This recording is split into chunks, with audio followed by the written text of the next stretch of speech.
Number of scans pregnancy మొత్తంలో 5 scans చేస్తామమ్మా. First scan నువ్వు విజిటింగ్కి వచ్చినప్పుడు, ఫస్ట్ విజిట్కి వచ్చినప్పుడు అంటే ఎర్లీ ప్రెగ్నెన్సీ స్కాన్ అంటారు దాన్ని.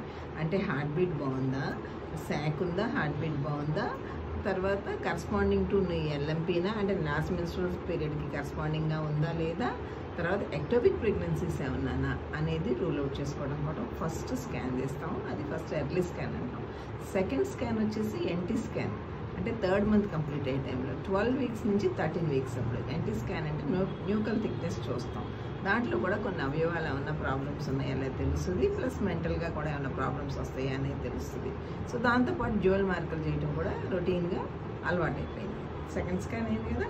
థర్డ్ స్కాన్ టిఫా స్కాన్ అంటారు. అంటే 18 నుంచి 20 వీక్స్ వచ్చేలోపు చేస్తాం. అంటే 5th మంత్ కంప్లీట్ అయ్యే లోపు టిఫా స్కాన్ చేస్తాం. Target imaging for fetal anomalies అంటాం.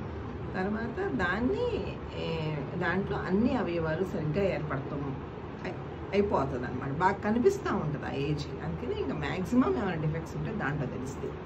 తర్వాత 4th స్కాన్ వచ్చి గ్రోత్ స్కాన్. గ్రోత్ స్కాన్ అంటే 7వ నెలలో ఎండింగ్లో కానీ ఆ టైంలో తీస్తాం.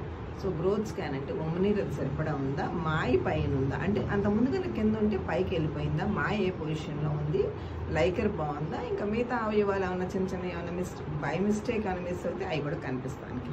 సో 5th స్కాన్ వచ్చేసరికి డోప్లర్ స్టడీ అంటే బ్లడ్ ఫ్లోస్ బాగున్నాయా లేదా 9th మంత్లో తీస్తాం. బేబీ గ్రోత్ బాగుందా, వెయిట్ ఎంత ఉంది, ఇవన్నీ. సో డెలివరీ అంటే పొజిషన్ ఒకటి ఇంపార్టెంట్. లాస్ట్ మంత్లో పొజిషన్ కెఫాలిక్ ఉంటే నార్మల్ డెలివరీకి మనం ప్లాన్ చేసుకోవచ్చు. అబ్నార్మల్ పొజిషన్స్ ఉంటే ఉన్నాయా ఇవన్నీ తెలుసుకోవడం కోసం మొత్తం 5 స్కాన్స్ తెస్తాం.